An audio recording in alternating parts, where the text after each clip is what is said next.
well conditioned, or do Dublin start to worry? Well, the condition obviously showed up well in Balbuffet. There's no, whether that's the rebuilding, and okay, in fairness to Donegal and Tony here, Donegal have a few players that would be entering the final years of their playing careers at that level, so they were probably caught for a yard of pace. And as the game went on, the long careers taking a toll on them. This Dublin team has been bred for success. From they get up in the morning to they go to work, to they go home, to prepare to play for Dublin. Tyrone, from my day till the modern day, and it's not that long ago, 2001, it's a different setup, it's a different ball game, and we thought we were in brave condition then, but it's moved to super level now at the minute. The big question is that with Dublin's superior condition this past few years that has led them to going for this 4 in a row, it has to be matched with hunger. There's a lot of these guys carrying a lot of silverware and gold medals around their neck. When it comes to the last 10 minutes and the dog is still nipping at their ankles and this game's within touching distance, I think the pendulum will swing in our way big time. I would agree with Finbar there. Like probably Tyrone are probably one of the best conditioned teams, not only in Ulster but in Ireland. And Dublin, we all know what Dublin take to the party. I suppose, I think going down the stretch, it may be down to, the quality that comes off the bench. And it worked for Tyrone and Balbuffet against us. When the forwards that took off the bench made a really big difference. The thing about Dublin, they have quality forwards to come off the bench. Not only forwards, but they're athletic, they're strong. So that I suppose if you're in the Tyrone camp, you're hoping that you're still in the game, going down the stretch, going down the last 10 minutes, and then I suppose the added problem then you may have to deal with, be it Paul Finn, Kevin McMahon, Costello, depending on who they start. So that's an added one. But listen, I think Mickey would take that if we're still in the game, if Tyrone are still in the game, going down the stretch. It'll be a position you'd like to be in, bar being 10 points up, maybe, and them down to 13 men. But it could come down to the quality, and Dublin has proved all week. My other fear, watching that Dublin team this last year, at times they seem to be only playing in second gear, third gear now. Finbar's right, they have a lot of silverware, but I think deep down Gavin has not alone does he want to do 4 in a row, I think he wants to do 5 in a row. I think he wants to beat the Kerry thing. Now you still have, personally as a player, you have to have that hunger, and but again it could come down to the last 10 and the quality come off the bench. And we've talked about, do we start Lee, do Tyrone start Lee, or do they keep him? Do you start Mark Bradley, do you keep him? So there's a lot of questions, I suppose, that Mickey will have to decide in this week, but it's going to make it very, very interesting. Yeah, well, I suppose a lot of our good subs that have been going on have now found themselves in a starting position, that we're making the team a better team as they come on, so i.e. the two Brennans being in that, so it'll be interesting. But I say it's now a 21 game. No, there's no 15 men going to win this All-Ireland. It's going to take 20 men to pull this over the line. Fergal Logan spoke the other night. Obviously, took Tyrone to the under-21 All-Ireland just a couple of years ago, and he said about the lethal finishes they have. He says Lee Brennan's probably the best he's ever seen. Mark Bradley, even Harry Loughlin, who's obviously a great option off the bench, Wiley. So, as Tony says, Dublin have a great bench, but they probably haven't come up against a team with as good a bench. Mayo, for all their positives, they didn't have as strong a bench as Tyrone probably have over the last couple of years. Definitely not. And I suppose we talked about it on the show early on in the year. I think it was the week of the Monaghan game, and we talked if Monaghan did beat Tyrone, that it wouldn't be the end of this team. We thought that maybe a run through the qualifiers would suit Tyrone. I don't know how much game time Harry Loughlin might have seen if you were playing in Ulster Championship week in, week out, but a few lads have been able to come in. They've got a lot more game time, and Mickey's got to see them now in competitive games. And if that comes down to the last 10 minutes, that you're putting on men who's come into the fray 3 or 4 times in the year before and have all added something to it, then it'll give the boys massive confidence. Okay, right lads, I'm going to ask you to call it then. Finbar, what's your score prediction?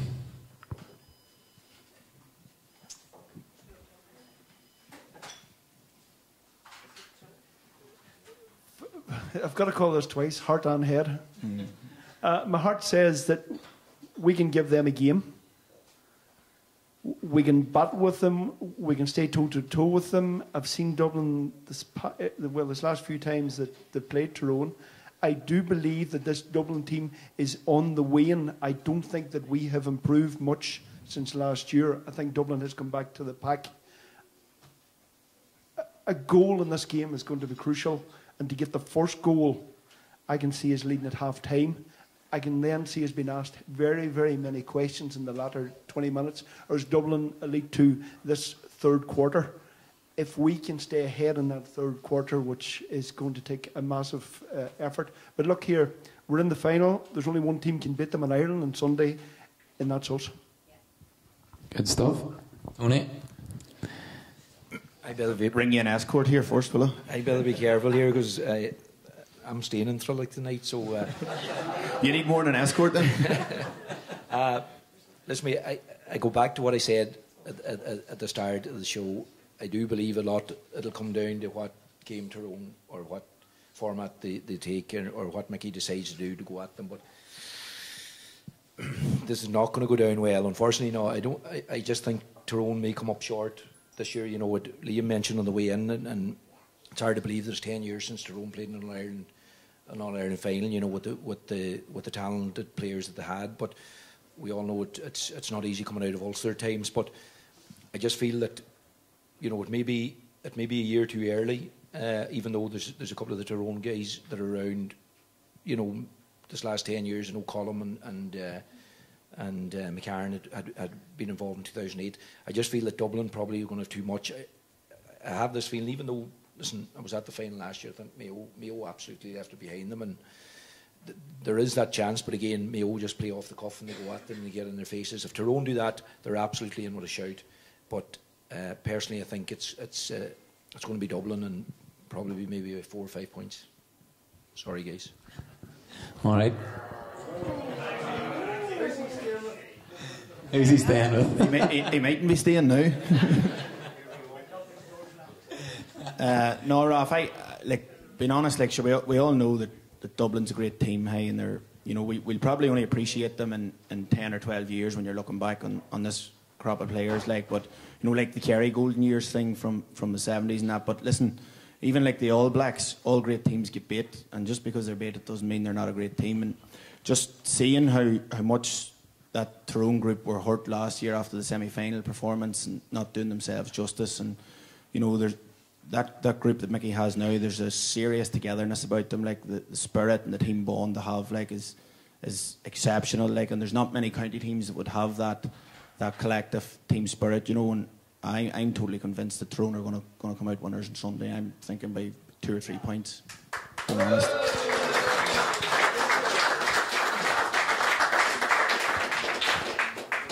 That's the first night. Why are you staying here tonight now? It's not the first time. Boys, just to finish up, actually, just to get your thoughts. We, Finbar, I'm surprised we was able to hold the microphone, because we have on the show every Monday night, Tony, we have a Legends board.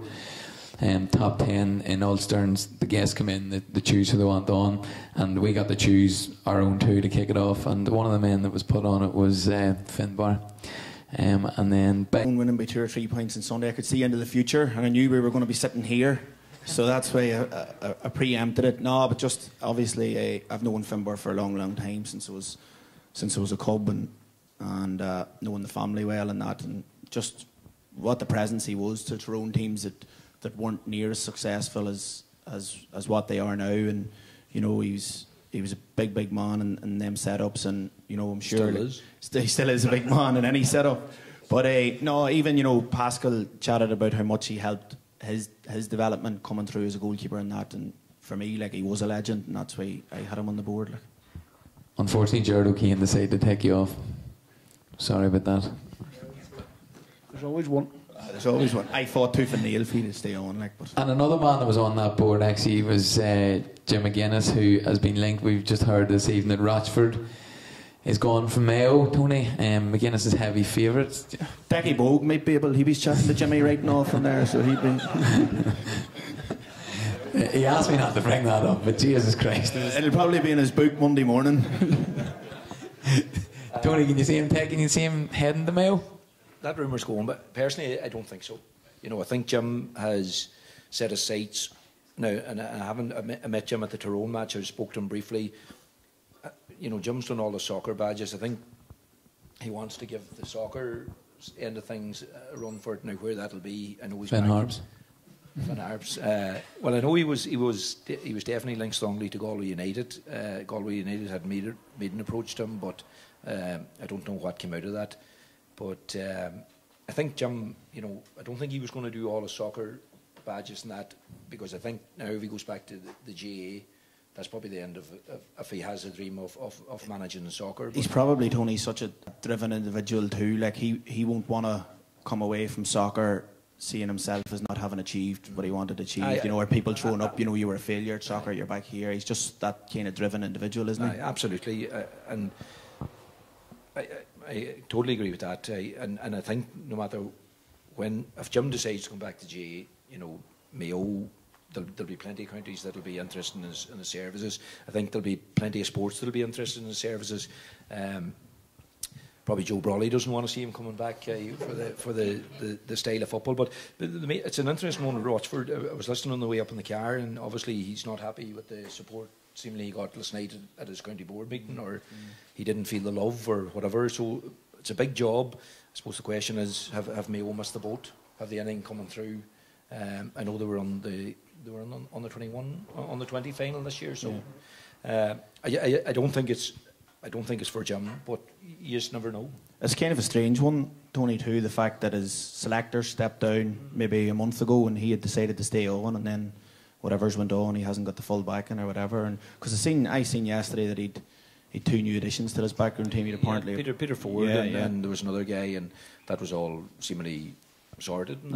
So it's straight. Whatever's went on behind the scenes, it's strange, but you can know these things are never really done till they're done. That's probably the one side that the GA is getting a wee bit like the whole soccer thing. Like, if you're not successful, you know, they look for a change. You know, even though Stephen's been there for 3 years, and listen, they left that All Ireland behind them. I thought after 2016 that was the best chance, and as I said, I was up at the match last year, and I thought, you know, they weren't going to get close to Dublin, and they completely left last year's behind them. So it's difficult for him. He's put in 3 years of his life, and he's felt he's had to walk away. But it's a big job for whoever comes in. But I'm not sure Jim will be the man for that yet.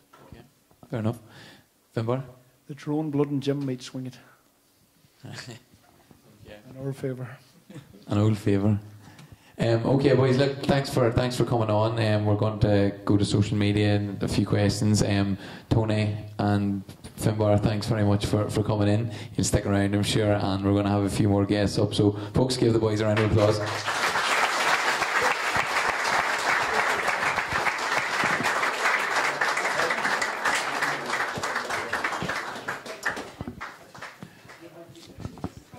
Alright, folks, that's the first lot of guests done and dusted. Some great views from them indeed. Jim, what's the story in the social media end of things? Yeah, we have James Campbell tuning in, up Tyrone. Adele McAloon, this is great viewing, great to see everybody.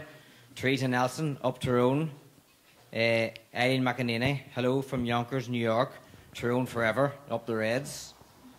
Who else have we got here? Elish McCahey, hello to everybody in Trillick. Kathleen Beggs from Greencastle, hello, up Tyrone. Kieran Butler, up the districts. Whatever that means. Tommy Fanthorpe's. That's Amy the Doves, okay. Alright, folks, so we have our the first man we have up. He'd be a man to rival Wiley. He's had that many clubs across the globe.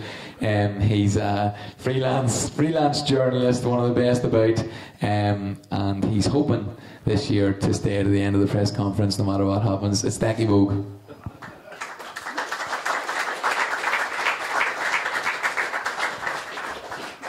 Decky, how are you? Rory.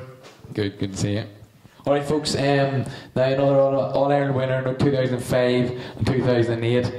Errigal man down in Trillick tonight to give us his views. It's Davy Hart.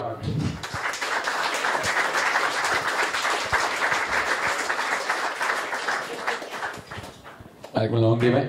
Thank you. And finally, a warrior in the pitch, folks. And a man who the Tyrone faithful will be forever grateful for that famous block in 03. It's Conor the Block Gormley.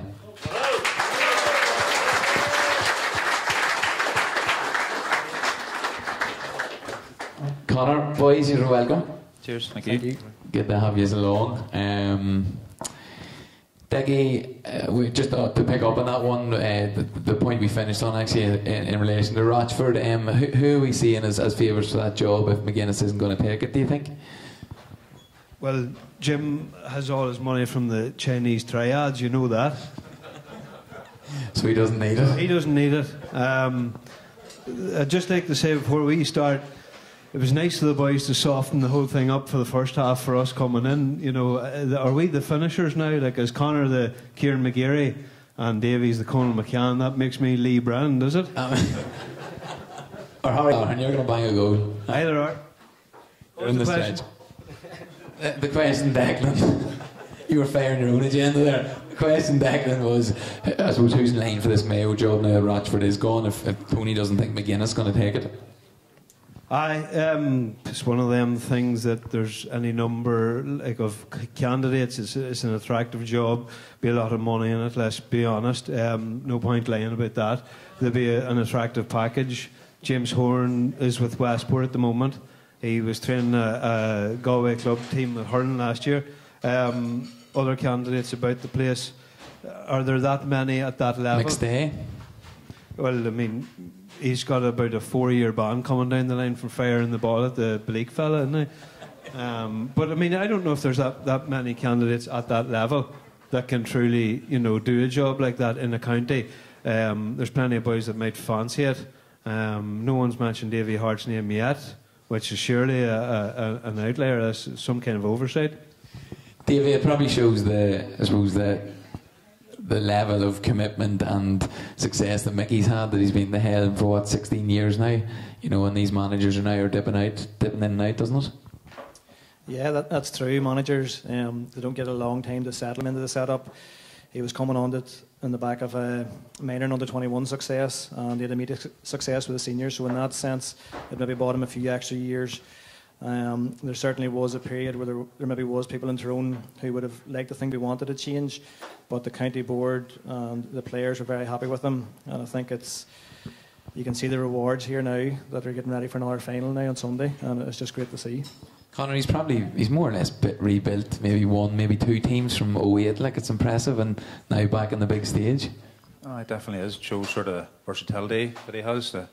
He changed the style of football's changed from when he took over, and he's adapted that now and brought in new faces. Suppose getting rid of Fergal and Tony was a big shock at the time, shock for the players at the time, but he freshened things up and brought Horse or Gavin Devlin in there now, and Peter Donnelly.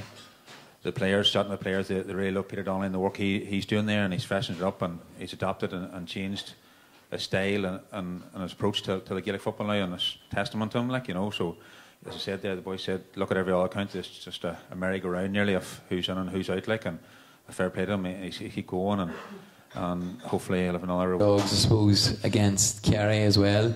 Maybe not as big an underdog as you are now, but will that affect this team? I mean, there's boys that have been around, but it's still a considerably young team.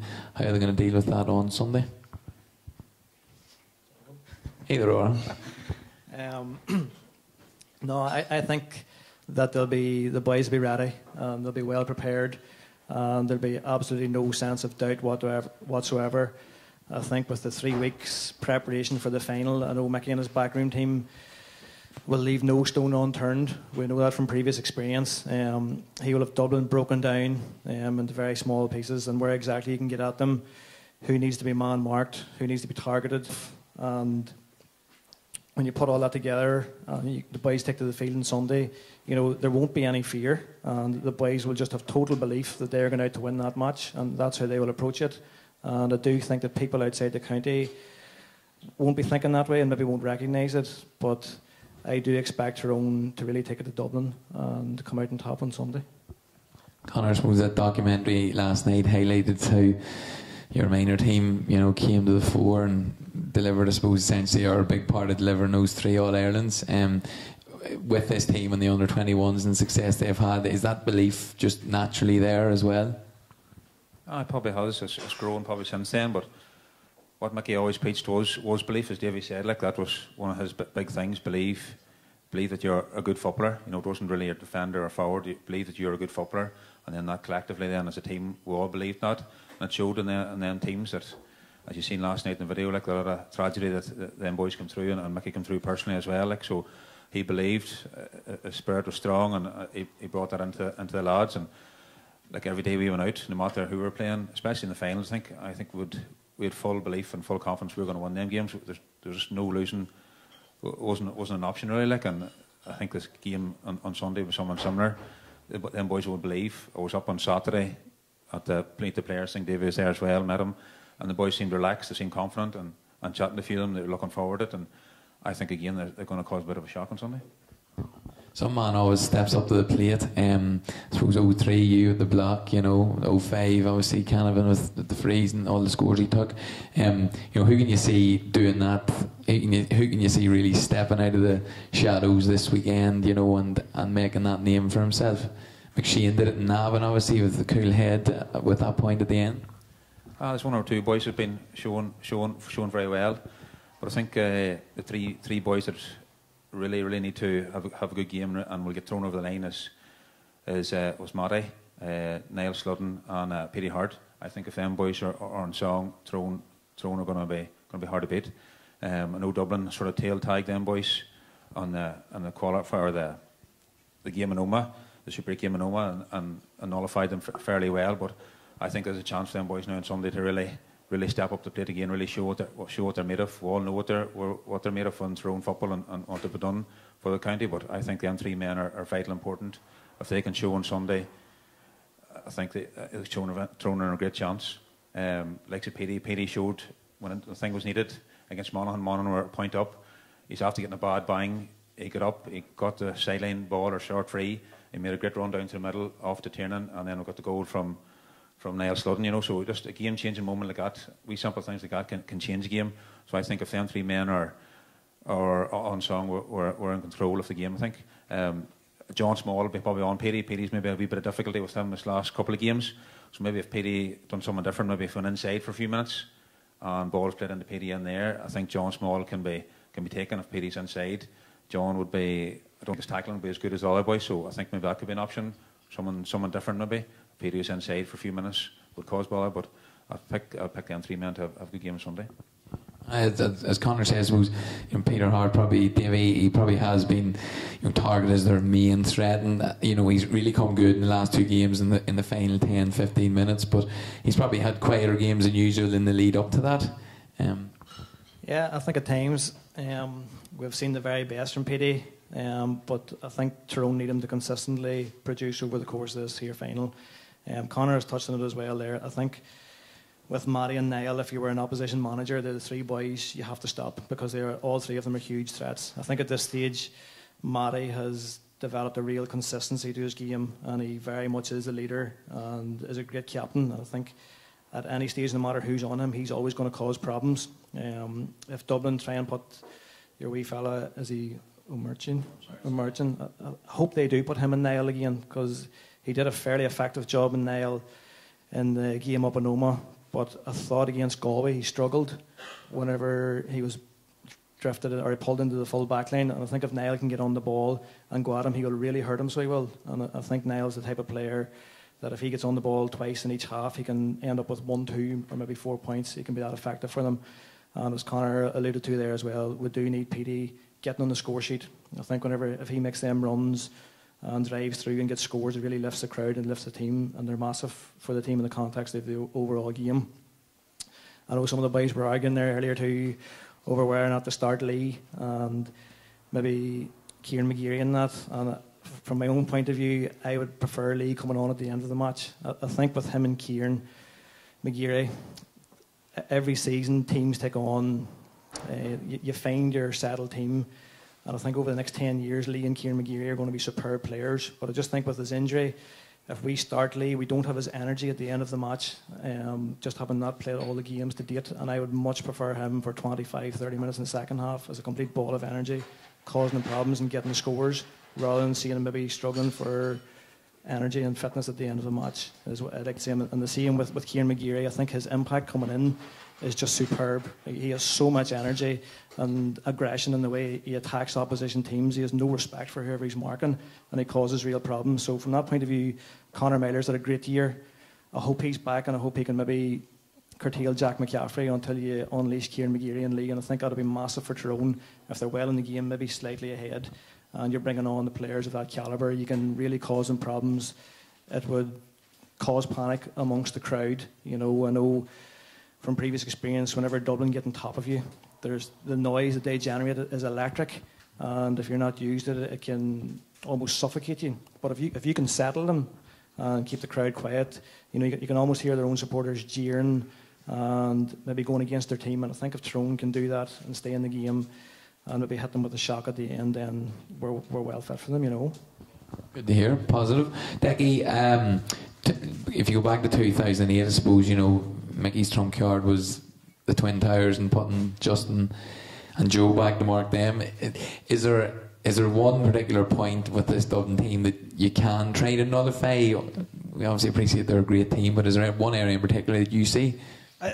I know that an awful lot has been made of that Joe went back and marked Tommy Walsh, but it was just one positional change that happened to work out. Like, there might have been two other positional switches they tried and that didn't quite come off for him either. You know, they're talking about Conor Meyler here. Davey says about Mark and Jack McCaffrey, but I actually think it's going to be Tiernan McCann, and it's going to be one of those scenarios where you don't mark him until he reaches 50 metres away from goal, and then you pick him up. It's like Lee Keegan done something similar. I think the main matchup that Tyrone have to concern themselves with is Kieran Kilkenny, because there's literally no point in having him touch the ball 60 times and dictate pace of the ball and where they attack from. If you get in under his skin and you unsettle him and you reduce his impact to about 20 touches of the ball, then you're halfway to beating Dublin already.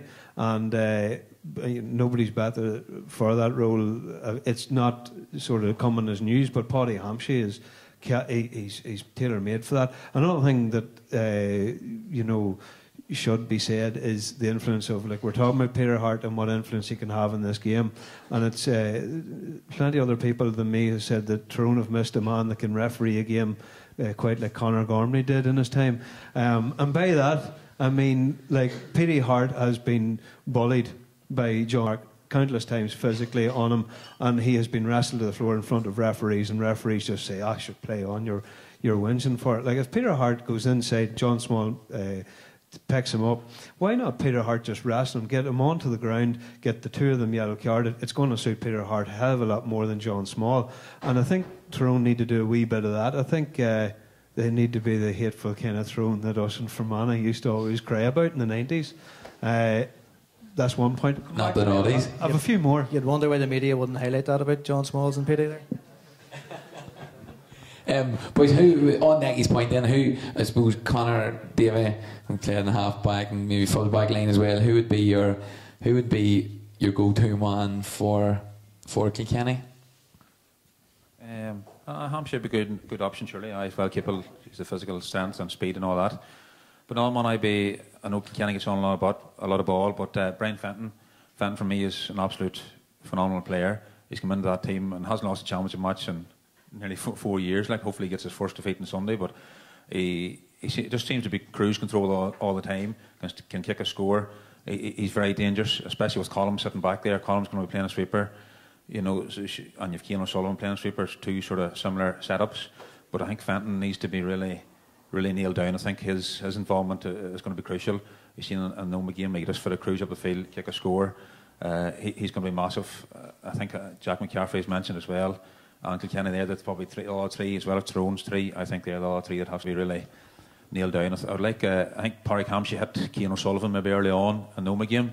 I would like just to see a wee touch more of that there, would do no harm. I would like to see... You're getting railed up here. I would like to You're see playing Davey in a few weeks, so just keep the hands there. Nothing too bit early, yeah. I'd like to see maybe Colm stepping into Jack McCaffrey or something like that. Them boys coming through and just somebody just stepping into them, just saying, look, say, boy, you're not coming through today. This is going to be our day, you know. So it'll do no harm, I think, you know. The point about that what Conor makes too is there's going to be no referee is going to black card a player in the first 15 minutes of an All-Ireland final. It's just unless, when was the last time Tonkin, I suppose, was the semi-final against Tyrone? That was 2013, wasn't it? I hit on PD, wasn't it? Hit on PD, and he didn't, nothing happened. No, and generally, first 20 minutes of the All-Ireland final, anything goes. I think so. I think that's where Tyrone really could make hay, could really set the marker down and really go at Dublin then and set a marker down, right, there's our day, and really then push on from there. You'll find, as I said, the two teams similar sort of sweepers and stuff there. So it'll be interesting how they match up, and how is Dublin going to dictate who's marking who, or is it going to be Tyrone who dictates who marking who? So it'll be interesting how all them sort of matchups line up. Will the wit, as Declan says, will the wit Jack McCaffrey comes in and then pick him up? So all them things is interesting against Monaghan. They might have pushed a bit more. So it'll be interesting to see how tactically Tyrone do that. Did they learn from last year? Like Dublin come down the wings and cut Tyrone open, coming back in then towards the middle, cut them open, I thought. So will they have learned from that? Can they sort that out? Can they manage that? Game manage them things. Sometimes when you go on the pitch, you've all the tactics talked, the next thing the ball's in, and you haven't a clue what's going on. But these boys seem to manage the game very well. Dublin, especially this last number of years, especially defensively, I think they've come on. In the Oma game, I thought, and defensively, they sort of seem to have a line where they push up and tackle really hard. But if a team gets past that, their second phase is then to get back to the 45. So nearly have like two phases of their defensive structure. I know it's very hard to get that, and then they can break then at the speed that they have. So it's going to be interesting how all them wee things plan out and tear out on the day. You have this crowd riled up. There's murmurings in my left ear. He's bloody right, They could be right yet. They could be right yet. David, on Kilkenny, can you, as a wing half back who was very attacking yourself, can someone like Tyrone McCann pick him up and make Kilkenny worry about him? Or given the group collective defensive system that Dublin and most teams have, is that not really pose a problem anymore? I don't think it would work. I still think Kilkenny will be tagged, and whoever is given the job of marking him will follow him wherever he goes, because he is crucial to their game plan. And even though at times what he's doing might seem fairly simple, in that he maybe gets the ball and goes lateral across the 45, goes one way, goes the other. He'll pick his moments when he breaks through to give fist passes, kick passes. He'll go and take return passes. He'll only maybe shoot from inside the D, but he's a very, very clever player. And he's very hard to ruffle under pressure, so you just have to stop him getting on the ball. The things that he does, even though he makes them look easy, he never makes the wrong decision. And even though it looks straightforward what he's doing, he's such a quality player that Tyrone cannot afford to disrespect him in any way. They have to follow him wherever he goes. I think he's such a key player. Connor mentioned Fenton there as well.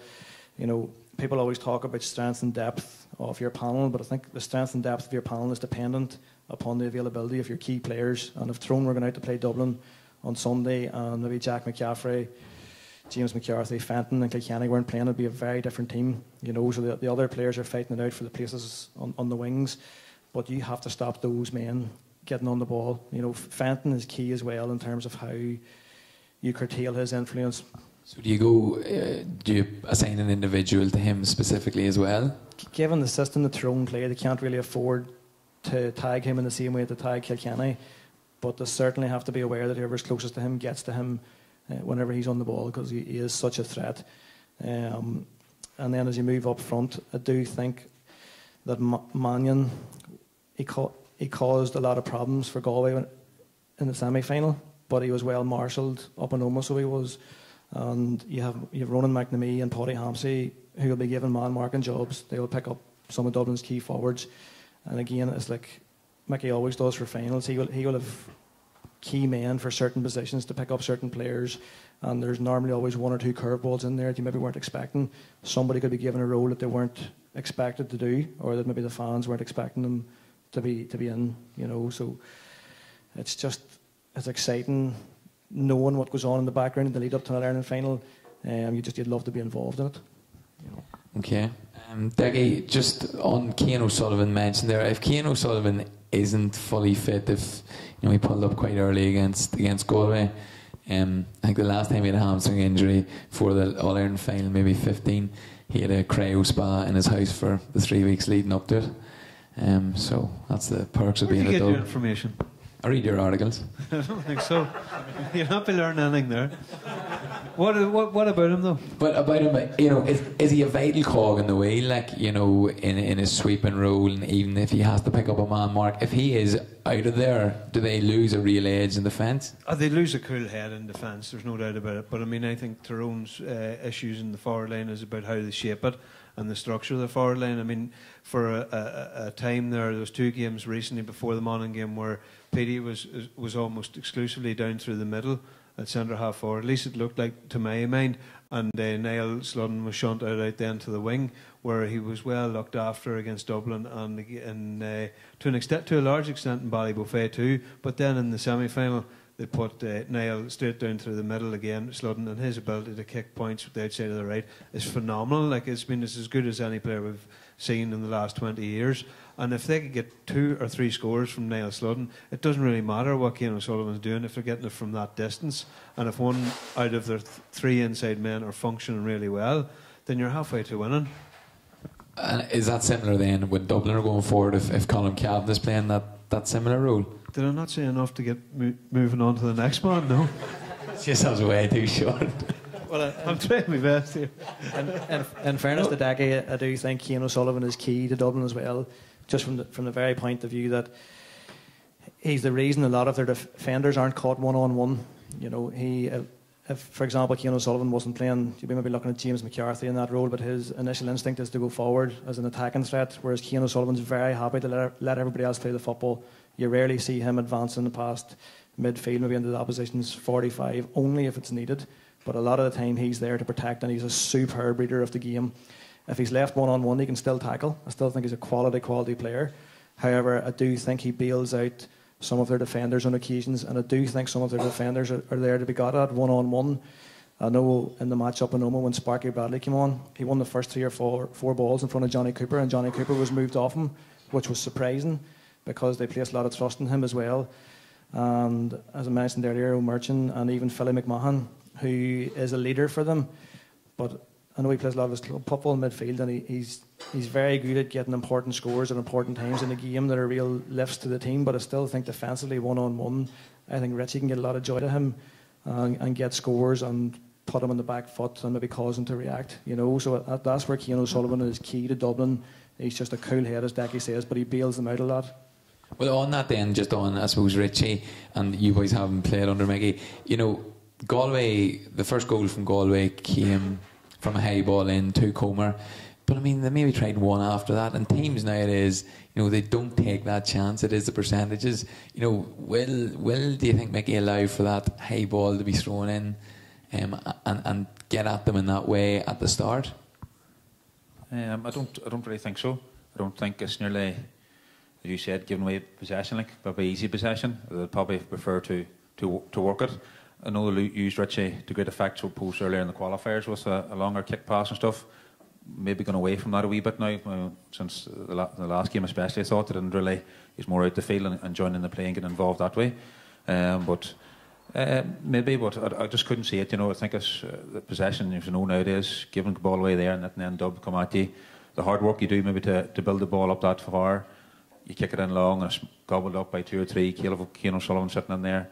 Next thing, buying their away. It's a tough game to be playing. So I couldn't see maybe playing long ball into Richie. Not at the minute. No, I don't think that could be a waste of possession. Davies, similar?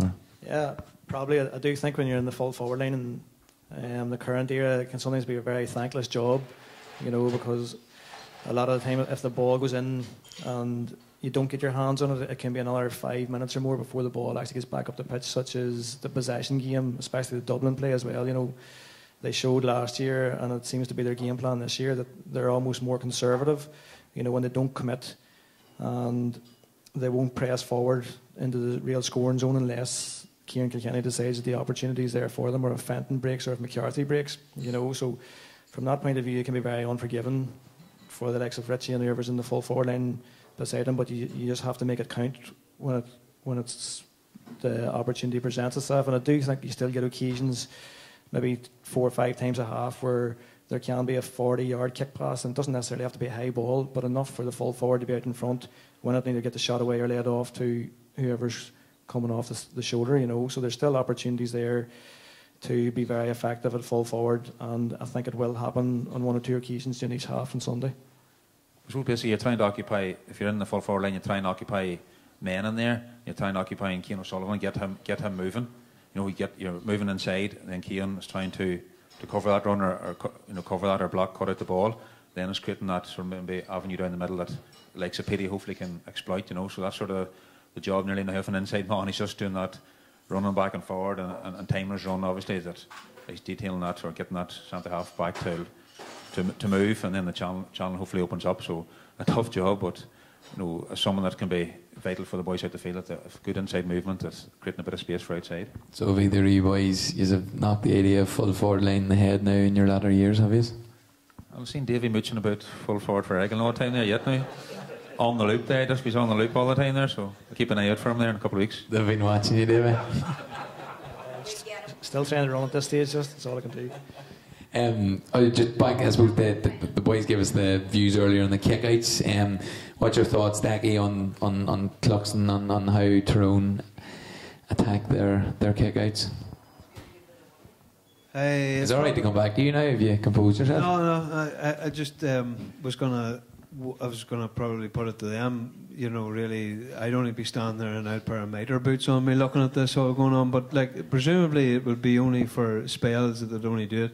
Right, we'll only do it after a free kick, for example, when we're able to set our shape, and then maybe concede, you know, for the first 10 minutes or so. Would that be it, boys? Would that be the sort of instructions? I think so. It always depends on what happens. You say a free kick or something like that, they'll know what they want to do. Like, they'll not be just all gung ho push up. I don't think, because that long kick out can catch you out as well. You've seen a begging going very long can be hard to read that, and boys over the top and into that space. So they'll have decided when to push up or what time praise to push up and stuff like that, you know.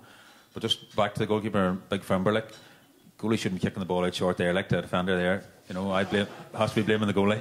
You know, kick her long from her, just get her out of there.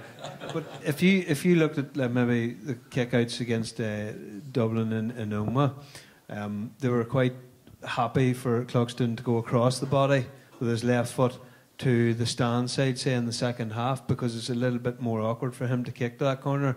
When they did push up for the last 10 minutes or so, and then I think it was 4 out of the last 5 kickouts, one of them went over the sideline. But the one that they did pick up in the end, that Kieran Kilkenny then took a bit of a roll around the floor then after Petey challenged him, it was the one to his left-hand side. But that's more awkward for a goalkeeper kicking it off the tee. Are they liable to do that, to maybe leave that guy over there in that corner and make sure that everyone else is picked up, and then it's a harder job for them to work it out of there?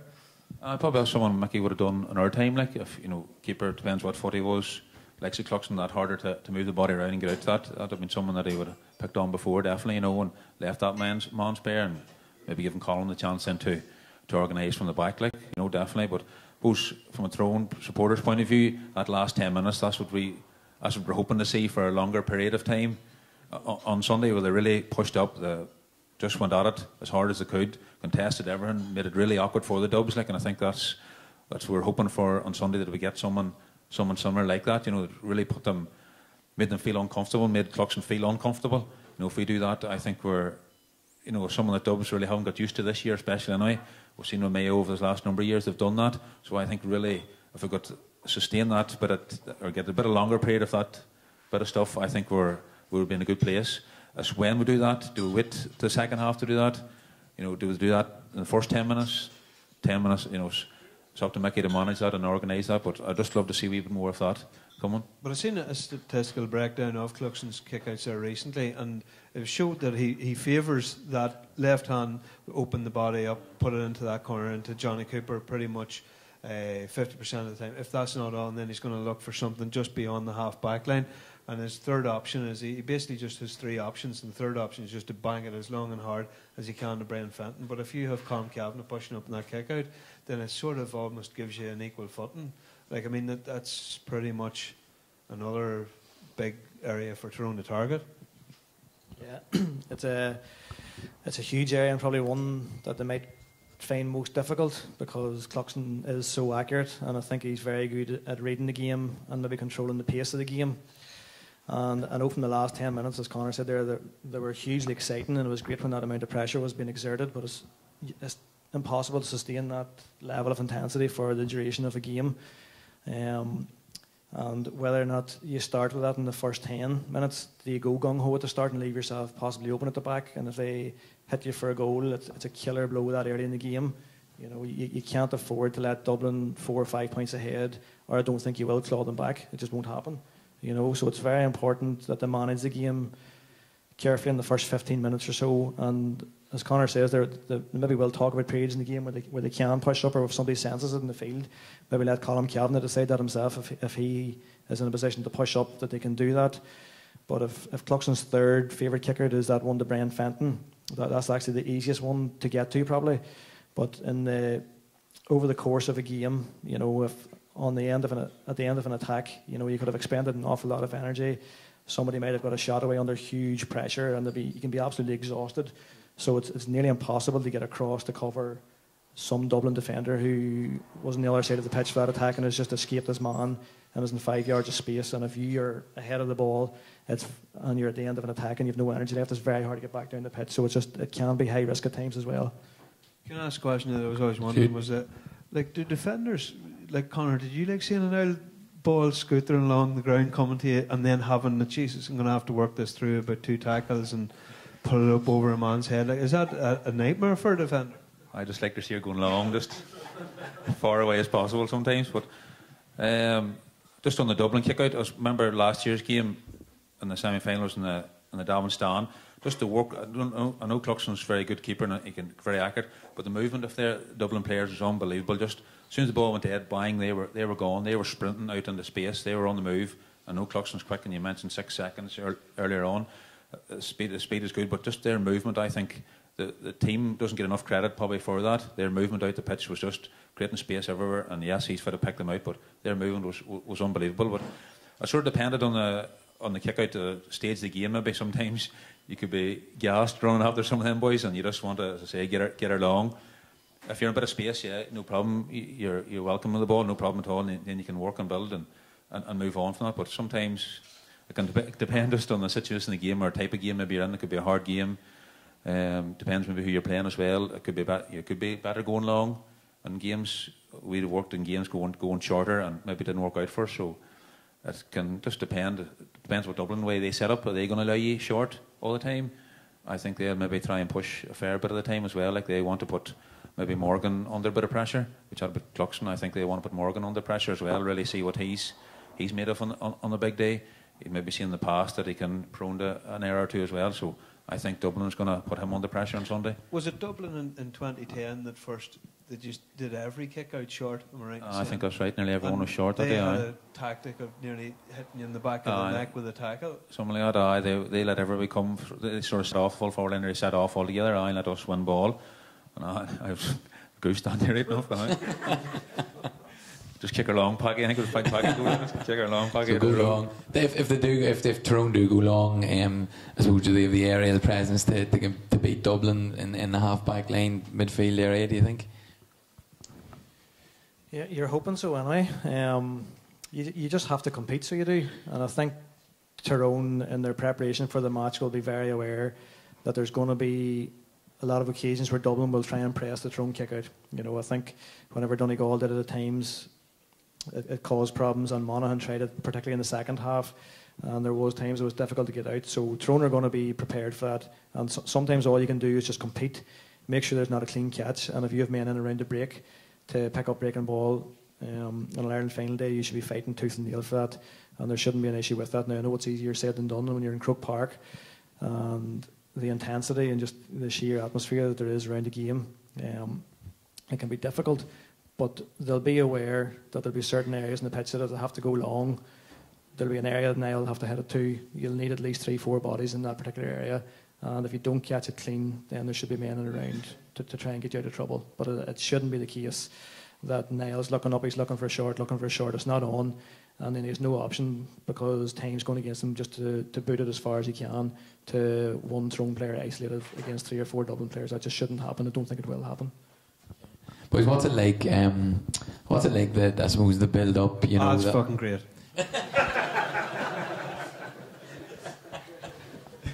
that's the media uncovered. So, what is it like, that the journey down, staying Saturday night and that? I mean, what's the emotions you go through in general, like? I suppose personally, at the start of the week, Monday or Tuesday, I'll be very nervous. But suppose you get to training on Tuesday night, the nerves start to settle. You get into the lads and a bit of crack go. Start looking forward to the game. You've sort of detailed, suppose, the defender, you've detailed your role in the game or who you're marking or where you're playing at that stage. And you just look forward. Everyone be just like normal. No matter going to the Mechanic Cup game and be sort of same routine all that week. Travel down to Saturday. Stay in with your same remit all the time, or from the start of the year, that same remit, I imagine. And just normal routine again on Sunday. I like to have a wee snooze there just on the bus going into the game. It's hard a bit just to relax and a wee snooze. That is sort of my routine. Just to go and enjoy the game, I would say to the boys. Suppose normally half time, I've been sick in all time. I've been in the toilets, broken up at half time. I don't know what, I've been a bit of nerves getting out, or I don't know what way. Just sometimes I've been sick, but some of the younger boys have been in the panel, and I come back out and I just sit down normal as could be, and the boys be looking around at me saying, what's wrong with that man? They're out there broken out in the toilet there, but that is just something I went through, but try to enjoy the game, or try to enjoy the occasion as much as you can.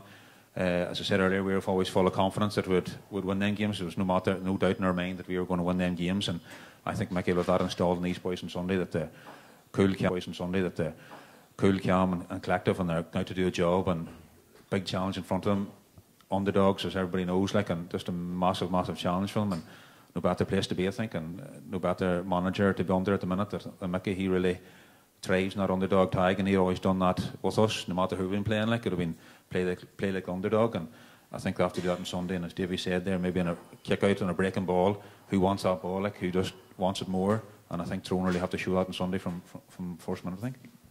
It's interesting. So Conor Gormley is human, Decky, after all. Davey, how were you relaxed part of the half-time show? Well, to be honest, I found that the two finals I was involved in completely different experiences. In 2005, it was my first year in the panel, and when you're new onto the panel, you're trying to find your feet and you're trying to get settled and trying maybe to establish yourself. In 2003, I was a supporter like all the rest of the fans in Tyrone, and when the final whistle went, you were sprinting onto the pitch, and these boys who you'd watched at minor and under 21 now winning the senior title, they were your heroes, So whenever you come in that panel of All-Ireland winners, you're almost a bit in awe, and it does take you a while to find your feet, and you're suddenly trying to convince yourself that you deserve to be there and that you're good enough to be there, But then 2005, it took on a life of its own once we got the 2 games against Armagh, and then we were in the qualifiers and that, and you do start to get settled. But in the wake of that final, I would have been quite nervous. Yes, there would have been a lot of nervous energy, and that can go against you, so it can. The only time I settled was once the team met up, and once we met up in Ballygolly and everybody got on the bus, all nerves just went. You felt at ease. You could see that these boys had been through it before. They were so relaxed, they were laughing, they were telling stories, they were joking, just boys playing cards. It just seemed a normal game, so that put me very much at ease. At that stage too, I would have felt too, maybe when you were walking from the team bus or to the change rooms, or from the hotel to the team bus, and that I felt that you had to have your game head on and be very serious, and I think that maybe took out a bit of nervous energy as well. Whereas in 2008, it was a completely different experience for me. You'd been on the panel for 4 years then, you'd maybe become established, you were enjoying football, you felt confident, and with that I was a lot more relaxed, and therefore I allowed myself to enjoy the build-up. I remember lining up on the pitch whenever you meet the president. I remember just looking round me in the stand and picking out which people I knew in the stand. I was that relaxed before the game, whereas in 2005 that would never have happened, So there'd be different emotions for different players at different times. But as Conor says, an All-Ireland final is a unique experience. It's unbelievable feeling to win things with your club. You just love that. But because it's on a national scale and there's so much media attention, and which you have to do, but also focusing very clearly on their mental preparation to make sure that they can deliver on the day. A lot of that comes from the management, and they'll be talking to the players individually. They'll be going through scenarios that might happen, they'll be going through things that they want to happen and expect to happen, and all you can do is just prepare as best you can and hope that it comes together on the day. But like when that final whistle goes, and I know it as a supporter and as a player, it's just an unbelievable feeling, and it has given me many great moments and evokes only the best memories of those times. You know, it's hard to believe it's 10 years ago, and I know anytime me and Gormers here meet up, like you almost feel like it's back in that day, and it's just normal because you used to see each other maybe 3-4 times a week, and you lived out of each other's pockets, and it was just a way of life. And so it's very easy to click into that mode once you meet up with the boys and you're reminiscing now and telling stories and having the crack. But it's such a great time in these players' lives. If they win, they'll really get to enjoy it so much, you know, and that's what everybody in the county is hoping for. I just hope that these group of lads deliver, like, and just it'll change their life, you know. And that time I was reading an interview with Kevin Hughes and Philip Jordan today, and the touch on that you were very close. As a unit, and I suppose they talked about this famous Monday club that's getting an awful lot of coverage, but they said that was so important that they really did socialise together, and you know, it was a big factor in your team, Conor. Oh, it definitely was. I don't think me or Davey were in many Monday clubs now. I don't think. He's a man of it. No, it definitely was. The crack was from the first night you went in, like the crack was deadly. Had some characters there, like you had Mugsy and Ricey and McGinley, Big Sean, like Hub, and the crack was every night was good, like plenty of picking and stuff going on. So, and I think that really brought the boys together as well, as we've seen last night, all the hard times they went through, and Mickey went through, like all them things, plus having a good crack, and sort of being like the boys mentioned last night, like being a club team. Mickey would have driven that on. We're like a club team here, and it really brought everybody together. The whole thing was like a club, or like a big family. I think Brian said that, like a big family.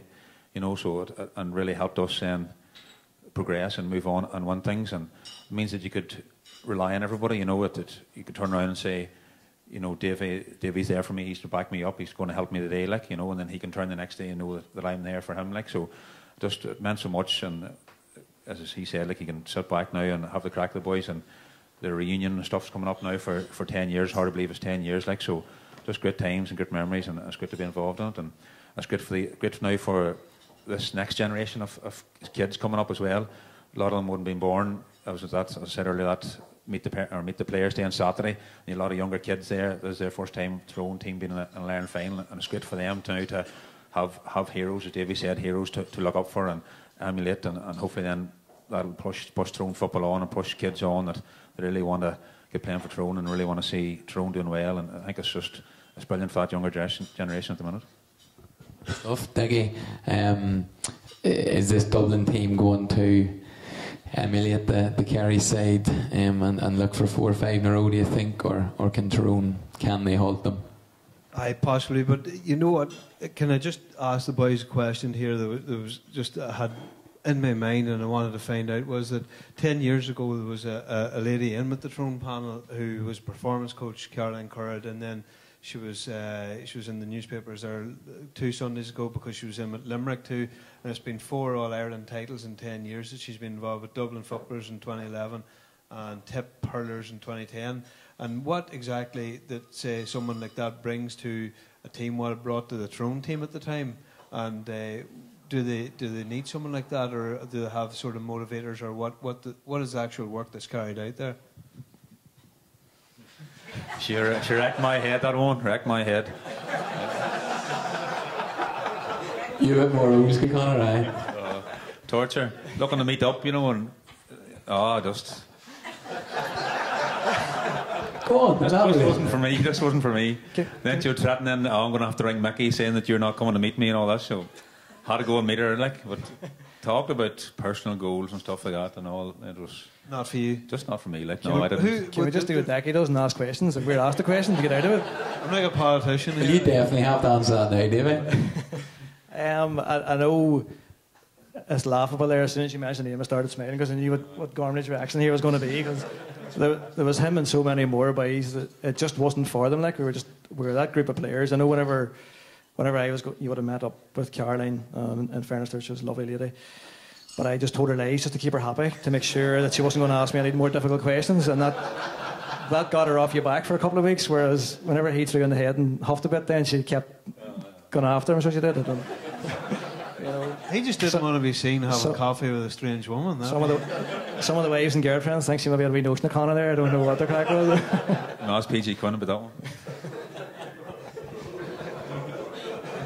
But no, she was. Actually, she would have been effective in her role, and I suppose at that stage, that's 10 years ago now, you were bringing in, you know, that type of mental preparation to try and get the very best, you know, and there was maybe a few boys in the panel. I know a clubmate of mine, Andy McGinley, he found the sessions really helpful, you know, and he definitely got a lot out of that. And he said it would have helped his performance. Just after different games, you know, you would have given her a call. So from that point of view, the way Mickey would look at it, if it has have 3 or 4 players, Conor Gordon is not having this at all. I believe McGinley would ring her all right. I would.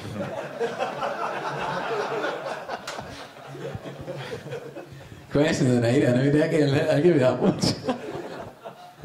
Jib, any comments? Next question. Do you have any comments on social media? Any about Caroline? No, not about Caroline, but Jimmy Malloy sent a message in. Do lads think that Mickey Hart has anything in the bag for Dubs, or is he all out of ideas? Well, I think we covered that, but you know, is there a rabbit out of the hat that you can see? Like somebody mentioned, you know, throwing Cavan in the full forward for a period and throwing it in, but can you see anything like that?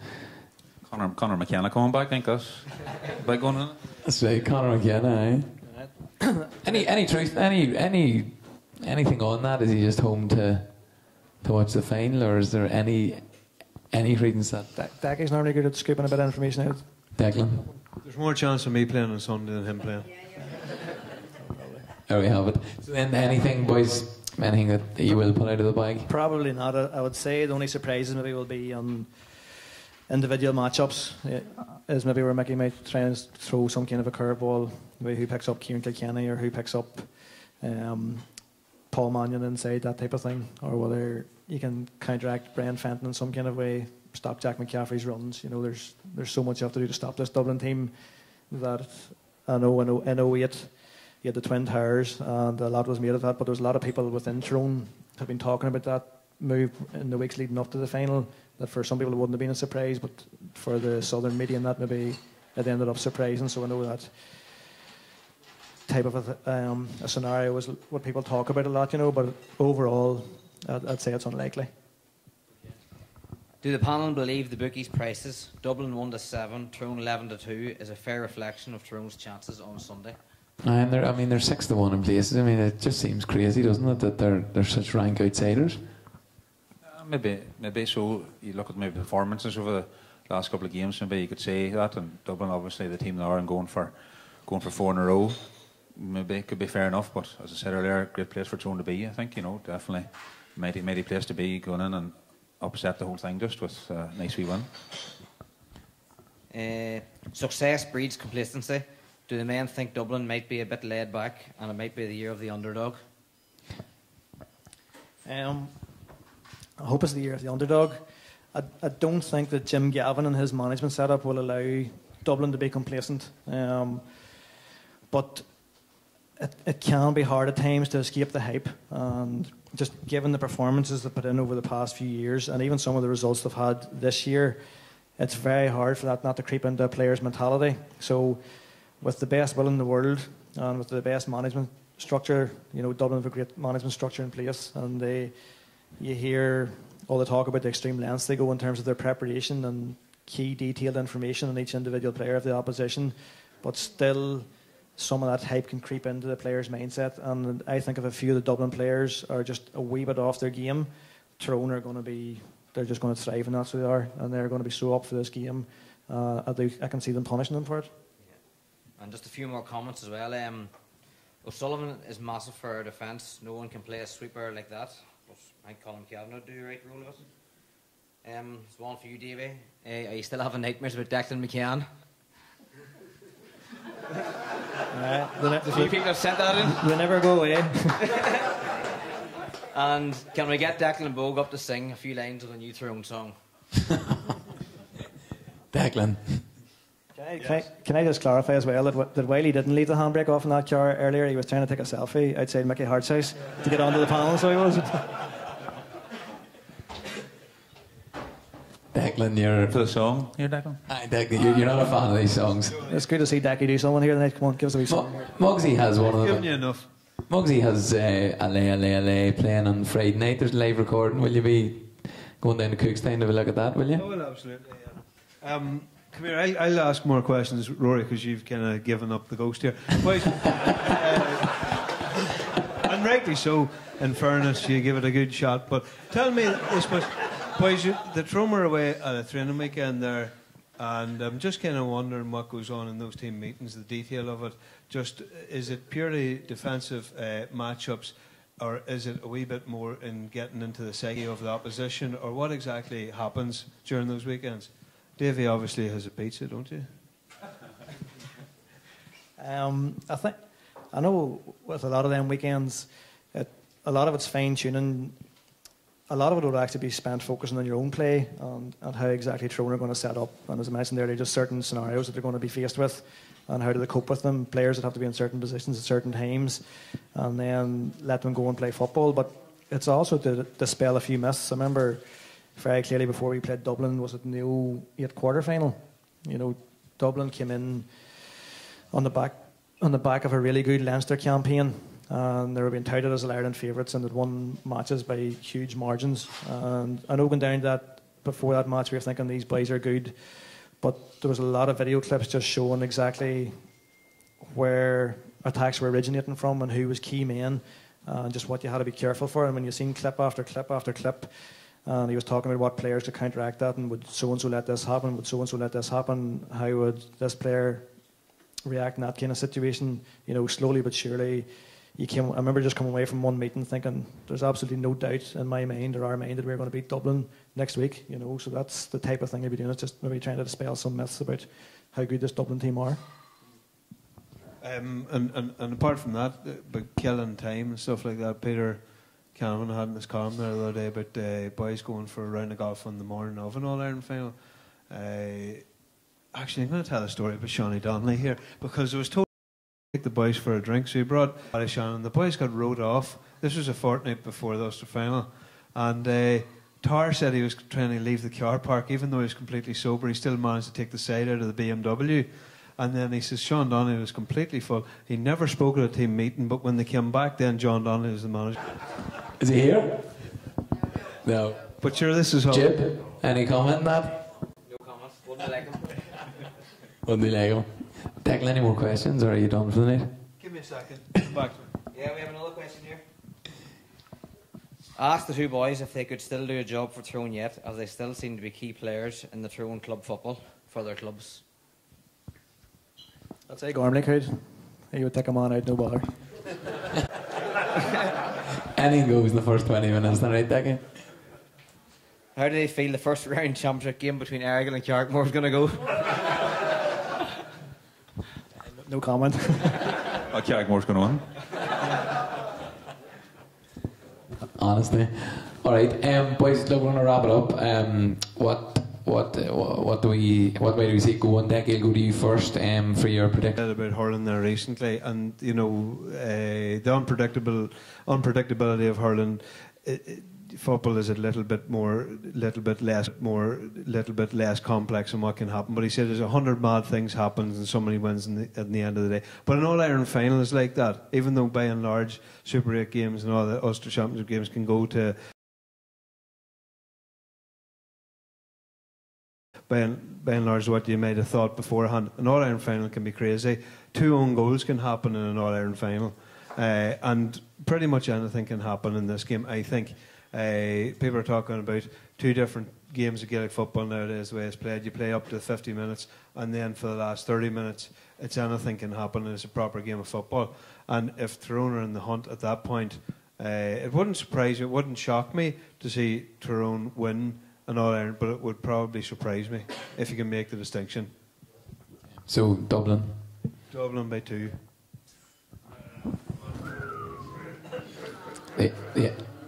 The Ahaloo man gets a boo. Playing, like, I don't know why people are doing. Fermanagh's not playing. The Ahaloo man gets booed. David? Yeah, I do think when you keep it in context, it is a Dublin team going for 4 Irelands in a row, and that's massive. But just knowing the management setup and how they prepare for these type of matches, they will try and remove all fear from Tyrone going into this game. And they'll have instilled such a belief into them boys and the way they take to the field, and I expect them to start so strong in the first 15 minutes. I do think the Dublin team are not as strong as they were a few years ago. I think they're conservative this year. Even watching the game in Oma, there was a few times Dublin players got the ball and I was thinking to myself, shoot as a scoring option. But because it was maybe a 70-30 shot, they didn't take it. They're almost, you can almost allow them to have the ball and not risk diving in for a block, because the chances are they're not going to shoot. I don't think they have the X factor that Bernard Brogan or Dermot Connolly gave them over the last few seasons, in terms of if a match is really tight, you know, they are two generational players who will be talked about for years and years and years. And I don't see their inside forward line.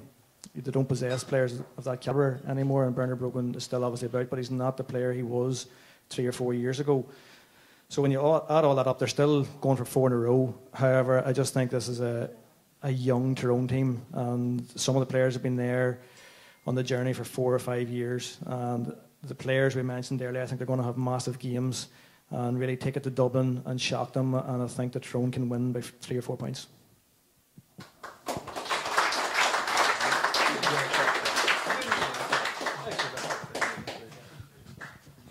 Connor, last word. It is all right. I just think Tyrone's going to win. Just believe the boys are going to do it. Like you have to believe. You know, Fimber said it, this 2-horse race, and Tyrone's there. So I think they can do it. We mentioned the boys. Davey said it there. If everybody's chipping in, doing their part, they're going to be there and thereabouts. So Post Dublin have to give credit for what they're doing to come back year after year. That's something that maybe we have struggled to do. I know maybe in 04 with Cormac passing was difficult in that, but 2 years after it were hard to get motivated and hard to get going again maybe at times. But this Dublin team just seemed to get going and going. But you know, why not Tyrone? Like, why not Tyrone win the game? It's there for the taking, I think. And as I said earlier, just get stuck into them, really show what they're made of, and definitely can bring Sam back up the road.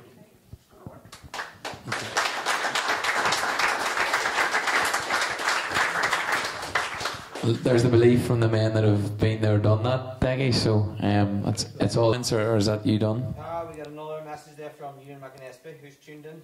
He says, ask Connor, does he feel with the blanket defence over the last few years have players lost the art of one-on-one marking? Tough question.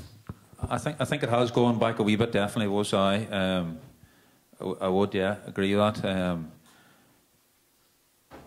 Boys probably rely on or letting the forwards win the ball to bail you out. You let Davey win it in front in 2 weeks? Well, I never seen Davey. The only time I seen Davey Hart at a Tyrone game was seen him getting on the bus when we had the tail, and then I seen him then get back on the bus after the match, because he was never in covering me, and I know that.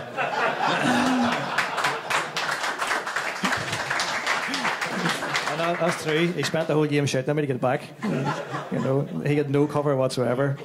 That side was always open. That right hand side was always open. I scored a goal or two or a point or two, so we'll forgive him. No better man to bail you out. The big man. So it probably has gone back a wee bit. Sort of the one-on-one defend. You know, boys capable of doing it. So the way the game's going, the more detail and following men out around the field and all over the place. But I think that one-on-one, I'd like to see come back a wee bit more.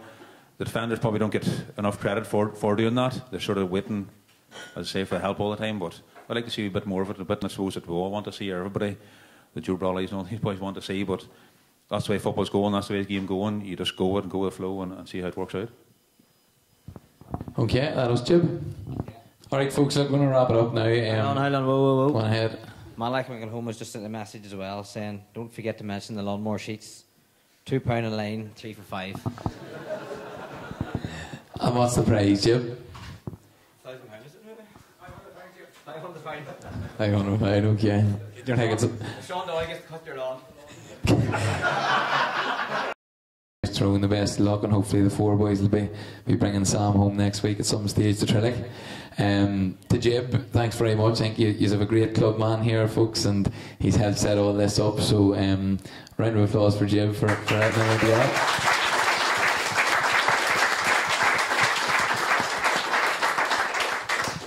And that's really it, folks. Look, we wish Tyrone, Mickey and team and the squad the best, very best luck on Sunday. Hopefully Sam's coming back to Ulster and to Tyrone, and we'll see on Sunday about 5 o'clock what the outcome is, but hopefully it's making its way back here, and Matty'll bring it in the Trillick. So look, up Tyrone, best of luck, and thanks from Gaelic Weekly and Trillick.